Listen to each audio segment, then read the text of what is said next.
வாளினுடைய கூர்மையும் நூலினுடைய கூர்மையும் மட்டுமே இந்த நாட்டை ஆள்கிறது. காலப்போக்கிலே வாளினுடைய கூர்மை முனைமழுங்கி நூலினுடைய கூர்மை மட்டுமே விஞ்சி நிற்கின்றது. கூர்தீட்டப்படாத எதுவுமே முனைமழுங்கி போய்விடும். நம்முடைய மூளையும் அவ்வாறே. நம்முடைய மூளை கூர்தீட்டப்பட வேண்டும் என்றால் தொடர்ந்து நல்ல புத்தகங்களை நாம் வாசித்தே ஆக வேண்டும், யாராக இருந்தாலும். ஏன் அவ்வாறு சொல்லுகின்றேன் என்றால், நீரளவே ஆகுமாம் நீராம்பல், தான் கற்ற நூல் அளவே ஆகுமாம் நுண்ணறிவு. எவ்வளவுக்கு எவ்வளவு படிக்கிறோமோ அவ்வளவுக்கு எவ்வளவு நீ அறிவாளி. உன்னுடைய இள வயசுல நீ செஞ்ச பெரிய தப்பு என்னன்னு, எந்த சப்ஜெக்ட் கொடுத்தாலும் கையில பேப்பர் இல்லாம மணிக்கணக்கா பேசக்கூடிய லேரி கிங்னு ஒரு பெரிய அறிவாளிகிட்ட போய் கேட்கிறாங்க. அவன் சொல்றான், இது மாதிரி புத்தக திருவிழா, நூலகங்கள், இதுல எல்லாம் படிக்கிறதுக்கு புத்தகங்கள் கொட்டி கிடந்துச்சு, நிறைய வாய்ப்பு இருந்துச்சு, நான் படிக்காம விட்டுட்டேன், அதனாலதான் என்னால இன்னும் பெரிய புத்திசாலி ஆக முடியலங்கிற. அப்பனா நம்ம எல்லாம் எங்க இருக்கோம்னு பார்த்து, இவ்வளவு பெரிய மனிதர்கள் அத்தனை பேரும் இப்படி ஆனதுக்கு, anyone who stops learning is old, anyone who keeps on learning not only remains young but becomes more beautiful regardless of their physical capacity. யாரெல்லாம் படிக்கிறத நிறுத்தாம தொடர்ந்து படிச்சுட்டு இருக்கானோ அவன் தன்னுடைய மூளைக்கு வேலை கொடுத்துக்கிட்டே இருக்கான். இந்த மறதி நோயில ஆரம்பிச்சு எந்த நோயும் வராது. அது மட்டும் இல்ல, தன்னை அறிந்து கொள்வது எப்படி, மனிதர்களை புரிந்து கொள்வது எப்படி, உலகத்தை தெரிந்து கொள்வது எப்படி, போராட கற்றுக்கொள்வது எப்படி, தோல்வியில் தோண்டு போகாமல் இருப்பது எப்படி, வெற்றியில் வீழ்ந்து விடாமல் இருப்பது எப்படி, அத்துணையும் உங்களுக்கு புத்தகங்கள் தான் கற்றுத்தரும். அதில் எந்த விதமான மாற்று கருத்துக்கும் இடமே இல்லை. ஜப்பான் நாட்டில் 2 மாதங்களுக்கு முன் அங்க உள்ள தமிழ்ச்சங்க ஏற்பாடு பண்ண மீட்டிங்ல பேச போயிருந்தேன். நம்ம ஒருத்தர் பார்த்தா குட் மார்னிங் சொல்ற மாதிரி அவங்க ஜப்பானிய மொழியில சொல்லிட்டு, எல்லாரும் சொல்றது ஒரே மாதிரி இருந்துச்சு. நான் வணக்கம் சொல்றாங்கன்னு நினைச்சிட்டு இருந்தேன். எனக்கு ஜப்பானிய மொழி தெரியாது, என்ன சொல்றாங்க அப்படின்னு கேட்டேன். ஒருவர் பார்க்கும்போது 15 நாட்களுக்கு முன்னால் நீ படித்த புதிய புத்தகம் என்ன என்று கேட்டு அதை குறிப்பெடுத்து எழுதிட்டு போய் வாங்கி படிக்கிறான். நீங்க பாருங்க, ஹீரோசமா நாகசாகி எல்லாம் புல் பூண்டு இல்லாம போனது இன்னைக்கு இப்படி வியந்து நிக்கிற மாதிரி இருக்குன்னா வல்லரசா என்ன காரணம்? அருமை நண்பர்களே, ரஷ்ய புரட்சிக்கு பிறகு செஞ்சதுக்கத்திலே நின்று லெனின் உரையாற்றி கொண்டிருந்தான். கூடியிருக்கின்ற மக்களை பார்த்து லெனின் ஒரு அறைகோவல் விடுத்தான். இந்த ரஷ்யாவை அமெரிக்காவை விட மிகப்பெரிய வல்லரசாக மாற்றி காட்ட என்னால் முடியும். அதற்கு இங்கே அமர்ந்திருப்பவர்களுக்கு 3 கடமைன்னா, முதல் கடமை என்ன? எந்திரிச்சு கேட்கிறான் அவர்தான், படியுங்கள்னா. ஒரு பெண் எழுந்து பெண்களுக்கு 2வது கடமை படியுங்கள். ஒரு முதியவர் எழுந்து 3வது கடமை எங்களுக்கு படியுங்கள் என்றே சொன்னான். ஏன் தெரியுமா? யாரெல்லாம் புத்தகங்களை நோக்கி இன்று தலை குனிகிறார்களோ அவர்கள் அத்துணை பேரும் நாளை இந்த உலகிற்கு முன்னால் தலை நிமிரலாம் என்ற ஒற்றை காரணம் தான். யோசித்து பாருங்கள், உண்மையா இல்லையா என்று. இன்று அமெரிக்காவை விஞ்சிய இடமாக இருக்குமோ என்று நினைக்கும் அளவிற்கு ரஷ்யா வளர்ந்திருக்கிறது என்றால் அத்துணை பேரும் படிப்பாளிகள். அதனால்தான் பாரதி சொல்லுவார், என்னரும் தமிழ்நாட்டின் கண் எல்லோரும் கல்வி கற்று பன்னரும் கலைஞானத்தால் பராக்கிரமத்தால் உன்னத இமயமலை போல் ஓங்கிடும் கீர்த்தி பெற்று இன்புற்றார் என மற்றொரு இயம்பிட கேட்டிடல் என்னாலும். தமிழ்நாட்டில் உள்ளவங்க எல்லாரும், இந்தியாவில் உள்ள எல்லாரும் படிச்ச அறிவாளியாய் மிகப்பெரிய புத்திசாலின்னு மற்ற நாட்டுக்காரன் பார்த்து சொல்ற நாள் என்னாள்னு கேட்பார். பாரதிதாசன் எல்லா நலமும் ஈந்திடும் கல்வி இல்லா வீடு இருண்ட வீடுங்க, படிப்பிலா நிறைந்த குடித்தனம் நரம்பில் துடிப்பிலா நிறைந்த சுடுகாடுங்க, அறிவே கல்வியாம் அறிவிலா குடும்பம் நெறிகாணாமல் நின்றபடி விழும்பர். ஊர்ல பணக்காரனா இருப்பான், பணம் இருக்குன்னு புள்ள படிக்க மாட்டான்.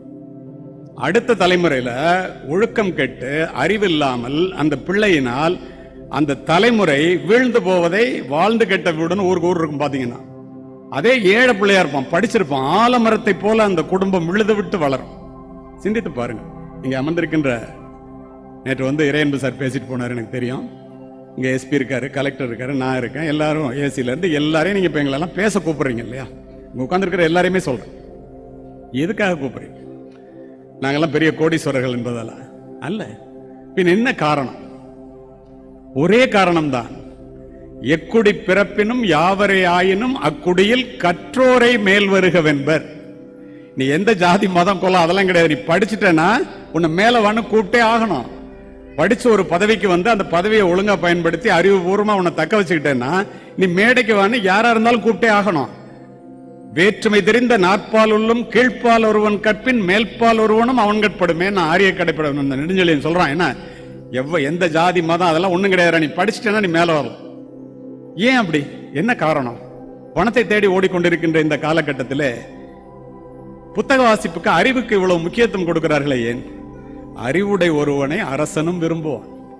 அரியாசனத்தில் இருப்பவர்களிடம் சரியாசனம் தருவது கல்வி. மன்னரும் மாசற கற்றோனும் சீர்தூக்கின் மன்னரில் கற்றோன் சிறப்புடையோன். மன்னருக்கு தன் தேசமல்லால் சிறப்பில்லை, கற்றோர்க்கு சென்ற இடமெல்லாம் சிறப்பு. யோசித்து பாருங்க, எத்துணை உண்மை. நாமும் நம்ம பிள்ளைகளையும் தொடர்ந்து புத்தகங்களை வாசிக்க சொல்ல வேண்டியது அவசியமா இல்லையா என்பதை உங்களுடைய முடிவுக்கே விட்டு விடுகின்றேன். அது மட்டுமல்ல நண்பர்களே, எங்க அப்பா 5ஆம் வகுப்பு மட்டுமே படித்த ஏழை விவசாயி. நீங்கெல்லாம் உங்க பிள்ளைங்கிட்ட சொல்ற மாதிரி, தம்பி என்னாலதான் படிக்க முடியல, நீ மட்டும் படிச்சேன்னா உலகத்துல எந்த மூலைக்கு போனாலும் உன்கிட்ட இருந்து எது போனாலும் இந்த கல்வி மட்டும் போகாதுப்பா படிம்பாங்க. சாதாரணமா நானும் படித்தேன், காவல்துறை உயர் அதிகாரியாக ஆக முடிந்தது. இங்க என்னை அறிமுகப்படுத்தினார் என் நண்பர். அவர் அறிமுகப்படுத்தும் போது சொன்னார்ல, சிஎம் மெடல், ஜனாதிபதி மெடல் எல்லாம் நீங்க கைத்தட்டினீங்கல்ல. இன்றைய நிலையில யோசித்து பாருங்கள், இங்க எத்தனையோ காவல்துறை அதிகாரிகள், என்னை விட உயர்வான அதிகாரிகள் இங்கே பணிபுரிந்து விட்டு போய்விட்டார்கள், பணி நிறைவாகிவிட்டார்கள். யாரையாவது இந்த கரூர் ஒரு காவல்துறை அதிகாரியை பணி நிறைவுக்கு பிறகு இத்தனை ஆண்டுகள் கழித்து, இந்த வரைக்கும் இது நான் ஒரு 10வது கூட்டமா இருக்கும் கரூர்ல பேசுறது, கல்லூரி பள்ளிக்கூடங்கள் எல்லாத்தையும் சேர்த்து சொல்றேன், எதற்காக அழைக்கிறார்கள் யோசித்து பாரு. என் தந்தை சொன்னது இப்போது ஞாபகம் வருகிறது. ஏன் இதை பதிவு செய்தேன் தெரியுமா? நான் உயிராக நேசித்து உடுத்தி இருந்த காக்கி உடை என்னிடத்தில் இப்போது இல்லை. நான் வாங்கிய பதக்கங்கள், ஜனாதிபதி பதக்கம் உட்பட என்னுடைய மார்பகத்தை அலங்கரிக்கவில்லை பணி நிறைவுக்கு பிறகு. என் தந்தை சொன்னதை போல நான் படித்த கல்வி மட்டும் என்னிடத்திலேயே இருக்கின்ற காரணத்தினால் உலகம் முழுவதும் சென்று உரை நிகழ்த்துகின்றேன். சென்ற மாதம் அமெரிக்காவிலே பேசினேன், இன்று உங்கள் முன் நின்று கொண்டிருக்கின்றேன் என்றால் வாசிப்பை தவிர வேறு என்ன இருக்க முடியும்? புத்தகங்களை தவிர வேறு என்ன இருக்க முடியும்? யோசித்து பார். இதை ஏன் நாம் புரிந்து கொள்வதில்லை, நம்முடைய பிள்ளைகளுக்கு சொல்லுவதில்லை என்பது ஒரு மிகப்பெரிய கேள்வியாகவே எனக்கு தோன்றும். நல்லபடியா வாழ்க்கையில முன்னுக்கு வரதுக்கு ஒரு அற்புதமான வழி இருக்கு. அது கஷ்டமா தான் இருக்கும். மூத்தோர் சொல்லும் முதுநெல்லி கனியும், முன்னே கசக்கும் பின்னே இனிக்கும். படின்னு சொல்லும் போது பிள்ளைங்களுக்கு கஷ்டமா இருக்கு, நமக்கும் படிக்கிறதுக்கு ஆரம்பத்துல கஷ்டமா தான் இருக்கும். அதை எப்படி சொல்லியிருக்காங்க தெரியுமா இலக்கியத்துல? தொடங்குங்கால் துன்பமாய் இன்பம் பயக்கும், மடம் கொன்று அறிவை அகற்றும் கல்வி, நெடுங்காமம் முற்பயக்கும் சின்னீர் இன்பத்தின் முச்சிலாய் பிற்பயக்கும் பீழை பெரிதுன்னா என்ன அர்த்தம் தெரியுமா? படிக்கிறப்ப கஷ்டமா தான்டா இருக்கும். சிற்றின்ப செயல்கள் ஆரம்பத்தில் இன்பத்தை கொடுக்கும், வாழ்க்கை முழுவதும் துன்பத்தை கொடுக்கும். நீ படிக்கும் போது ஆரம்பத்தில் துன்பத்தை கொடுக்கும், வாழ்க்கை முழுவதும் இன்பமா இருக்கும். நீ எப்படி இருக்கணும்னு முடிவு பண்ணிக்கிடான்ட்டான்.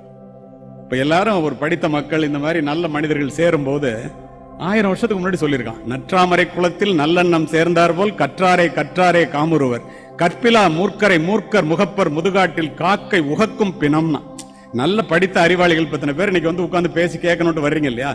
நீங்க வந்து இங்க உட்கார்ந்து கேட்கறது எதை மாதிரின்னா, 2 அன்னப்பறவையும் தாமரை பூவும், தாமரை பூத்த தடாகத்துல சேர்ற மாதிரியா. முட்டாள்கள் 2 பேரும் சேர்றது என்னன்னா, காட்டுல அழுகி கிடக்கிற பிணத்தை காக்கை போய் கொத்தி திங்கிற மாதிரி. யோசித்து பாருங்க, எது தேவை எது தேவையில்லை என்பதை புத்தகங்கள் முடிவு செய்கின்றன. இதுதான் நாம் தெரிந்து கொள்ள வேண்டிய மிக முக்கியமான ஒன்று. படித்தவர்கள் படிக்காதவர்கள், ஏழைகள் பணக்காரர்கள், உயர்ந்தவர்கள் தாழ்ந்தவர்கள், யாராக இருந்தாலும் ஒருவரை ஒருவர் பார்க்கும்போது கேட்கின்ற முதல் கேள்வி என்ன? எவ்வளவு பணம் வச்சிருக்கீங்க கேட்கறாங்க இல்லையே? என்ன கேட்கறாங்க? புள்ள என்ன படிக்குது, எப்படி படிக்குது, எங்க படிக்குது என்பதுதானே ஒழிய வேற அல்லவே. பணத்தை விட கல்வி பெரியதா? பணத்தை விட கல்வி பெரியது எப்படி? அருமை நண்பர்களே, வெள்ளத்தால் போகாது, வெண்தணலால் வேகாது, வேந்தராலும் கொள்ளத்தான் இயலாது, கொடுத்தாலும் நிறைவின்றி குறையாது. பணம் கொடுக்க கொடுக்க குறையுண்டா, கல்வி கொடுக்க கொடுக்க வளருண்டா.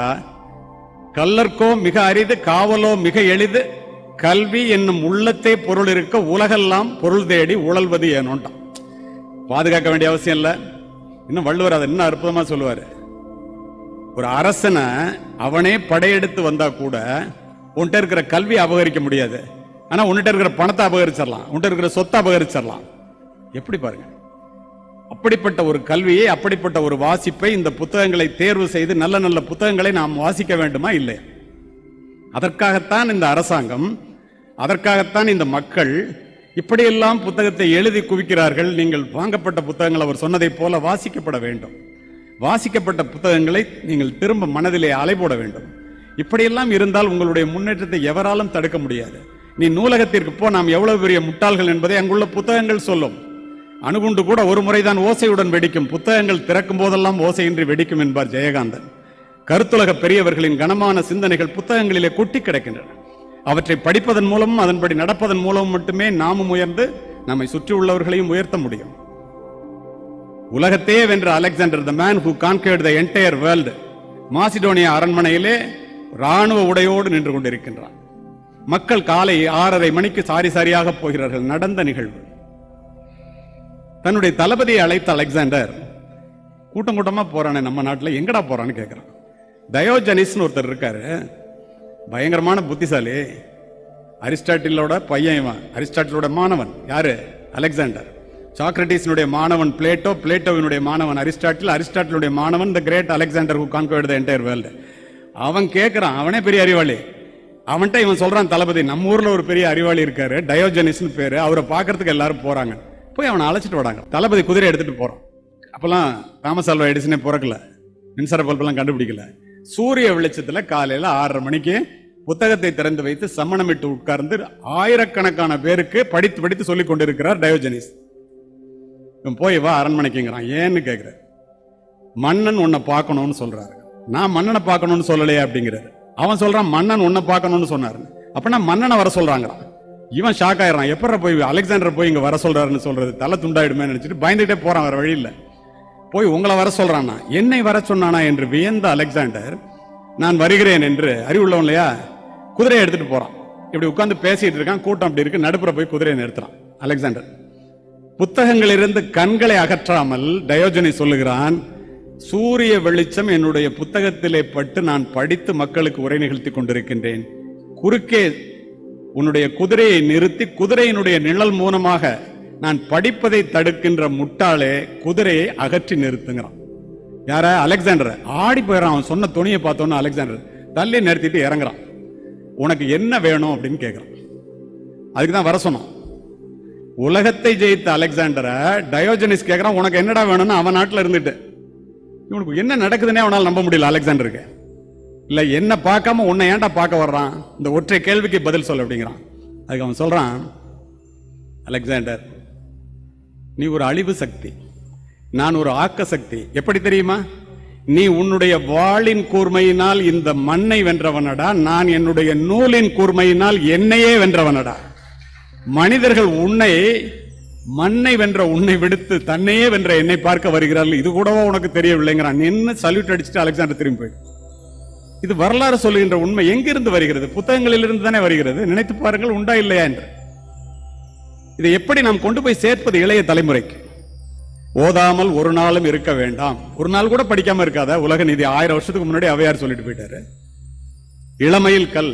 நிறைய பேர் சின்ன பையனுங்க, சின்ன வயசுலேயே படிச்சிரு. கல்வி கரையில கற்பவர் நாள் சில. வாழ்க்கையே கொஞ்சம் நடா, அதுக்குள்ள முடிஞ்ச வரைக்கும் படிச்சு கத்துக்கடா. நாளடியா கற்கை நன்றே கற்கை நன்றே பிச்சை புகினும் கற்கை நன்றே. பிச்சை எடுத்தாவது படிறான்ட்டு அதிவீர ராமபாண்டியன் சொல்றான் நருந்தொகையில. இவ்வளவு பேர் இந்த கல்வியை பற்றி சொல்லியிருக்கும் போது நாம் புத்தகங்களை வாங்கி நல்ல புத்தகங்களை படிக்க வேண்டுமா இல்லையா? ஒரு மாக்கியவல்லியின் ஒற்றை புத்தகம்தான் ஒரு டால்ஸ்டாயை உருவாக்கியது. ஒரு டால்ஸ்டாயினுடைய ஒற்றை புத்தகம் தான் ஒரு மகாத்மா காந்தியை உருவாக்கியது. மகாத்மா காந்தியின் சத்திய சோதனை ஒற்றை புத்தகம் தான் ஒரு மார்ட்டின் லூதர் கிங்கை உருவாக்கியது. தெரியுமா?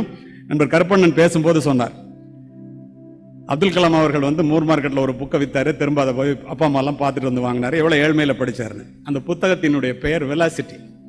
லட்சுமணசாமி முதலியார் என்ற அப்போதைய தமிழ் யூனிவர்சிட்டியினுடைய முதல்வர், வேந்தர், அவர் கையெழுத்து போட்டு அப்துல் கலாம் சார் முதல் மாணவனா MIT தேர்வு பண்ணதுக்காக கொடுத்த புத்தகம் அது. அந்த ஒற்றை புத்தகம் தான் அவருடைய வாழ்க்கையை மாற்றியது. இது எப்படி நடக்குது? படிக்காமல் இருப்பதை விட பிறக்காமல் இருப்பதே மேல்ங்கிறான் பேரறிஞன் பிளேட்டோ. இந்த உலகையே மாற்றக்கூடிய ஒரு ஆயுதம் உண்டு. அந்த ஆயுதத்தினுடைய பெயர் கல்வி என்கிறார் நெல்சன் மண்டேலா. நீங்க நினைச்சு பாருங்களேன், உண்மையா இல்லையா? என்ன எதுக்காக இப்படி கலெக்டர், SP எல்லாரும் சேர்ந்து இப்படி ஒரு விழாவை ஏற்பாடு பண்ணும்? இந்த பகுதியை மாற்ற வேண்டும் என்றால் எல்லோரும் அறிவாளிகளாக வேண்டும். அறிவாளிகளாக வேண்டும் என்றால் புத்தகங்களை படிக்க வேண்டும். சிம்பிள். அப்போ எல்லாருமே இத படின்னு சொல்றதுக்கு என்ன காரணம்? அறியாமை வெட்கப்பட வேண்டிய ஒன்று. அறிந்து கொள்ள விருப்பமே இல்லாம அதனை விட வெட்கக்கேடுன்ட்டான் பெஞ்சமின் பிராங்க்லின். இதை விட ஒருபடி மேல போய், படிப்பதற்காக ஒருவன் வீட்டை விட்டு வெளியிலே சென்றால் அவன் இறைவனின் பாதையில் செல்வோனாவான். நபிகள் நாயகம் சொல்ற. அதை விட இன்னொன்னு, பாதுகாப்பை ஒரு நாடு பலப்படுத்திக் கொள்ள வேண்டும் செலவுகளே இல்லாமல் என்றால் எல்லோரும் படிக்க வேண்டும். பாதுகாப்புக்கு படிக்கிறதுக்கு என்னடா சம்பந்தம் பார்த்தா, கத்திகளினால் ஜெயித்த யுத்தங்களை விட புத்தியினால் ஜெயித்த யுத்தங்கள் அதிகம். அதனால படுறாங்க. நீ பாருங்களேன், இப்ப இஸ்ரேல் என்ன பண்றான்னு பாருங்களேன். எங்க ஈரான்ல ஒருத்தன் இருக்கான், அவன் செத்து போறான் ரூமுக்குள்ள, எப்படி செத்தானே தெரியும், கண்டுபிடிக்கிறதுக்கு 2 நாள் ஆகுது. பேஜர் கையில வச்சிருக்கான், எல்லாம் வெடிக்குது. பதுங்கு குழியில 10 பேர் உட்காந்து எப்படா உலகத்தை வந்து பிரச்சனையை மேனேஜ் பண்றதுன்னு சொல்லி மிகப்பெரிய தலைவர்கள் இருக்கான், அப்படி செத்து போயிட்டான் எல்லாரும். இதெல்லாம் மூளையா மசில் பவரா நினைச்சு பாருங்க. எதற்காக இருந்தாலும் அறிவு தேவைப்படுகிறது. அறிவு தேவை என்றால் அது புத்தகங்களில் இருந்து தான் கிடைக்கிறது. உங்களுக்கு தெரியுமா, போராட்ட களத்திலே மிகப்பெரிய ஆயுதம் என்ன என்று மார்ட்டின் லூதர் கிங் கிட்ட கேட்கிறாங்க. புத்தகம்ங்கிறார். ரிலேட்டிவிட்டி ஒரு மிகப்பெரிய ஐன்ஸ்டீன், உங்களுக்கு தெரியும், தியரி ஆஃப் ரிலேட்டிவிட்டியை கண்டுபிடிச்ச ஐன்ஸ்டீன் போய் கேட்கறாங்க, உலகத்துல கண்டுபிடிச்ச கண்டுபிடிப்புலயே மிகப்பெரிய கண்டுபிடிப்பு எதுறாங்கிறான், புத்தகங்க. அவன் சொல்றான் புத்தகம், அவன் கண்டுபிடிப்ப சொல்லல. தனிமை சிறையில் அடைச்சா நீங்க என்ன பண்ணுவீங்க அப்படின்னு ஜவஹர்லால் நேருட்ட கேட்டா, 1 வருஷம் அடைச்சா என்ன பண்ணுவீங்கன்னா, நல்ல நிறைய புத்தகத்தை படிச்சு இன்னும் அறிவாளியா வெளியில வருவாங்க. நெல்சன் மண்டேலாட்ட போய் 27 வருஷம் ஜெயிலில் இருந்தியே, ஏதாவது ஒரு ரிலாக்ஸேஷன் வேணும், ஒரு அந்த இடத்துல வந்து உனக்கு ஒரு தளர்வு வேணும், ஒரு உதவி வேணும்னா என்ன கேட்பீங்கன்னா, புத்தகம் வாசிக்கின்ற உரிமை வேணுங்கிறார். 1 கோடி ரூபாய் கொடுத்தா நீங்க என்ன பண்ணுவீங்கன்னா, மகாத்மா காந்தி ஒரு நூலகத்தை கட்டுவாங்கிறார். எல்லாரும் சொல்லி வச்சுட்டு போயிட்டாங்க. 1000 புத்தகங்களை ஆழ்ந்து படித்தவனை காண்பீங்கள், என்னுடைய தலைவனாக நான் ஏற்றுக்கொள்கிறேன் ஜூலியஸ் சீசர். ஏன் அப்படி சொன்னான்? பிக்காசோவினுடைய ஓவியங்களை விட, பீத்தோவனுடைய இசையை விட, ஹியூகோவினுடைய ஒரு வாக்கியம், கதையினுடைய ஒரு கடைச்சொல், கம்பனினுடைய ஒரு செய்யுள், பாரதியினுடைய ஒரு பாட்டு, கண்ணதாசனுடைய ஒரு வரி, எங்களை போன்றவர்களுடைய ஒரு உரை உங்களுடைய வாழ்க்கையே புரட்டி போட்டுவிடும். அதற்காகத்தான் புத்தகங்களை படிக்க வேண்டும் என்று எல்லோரும் சொல்லுகிறோம்.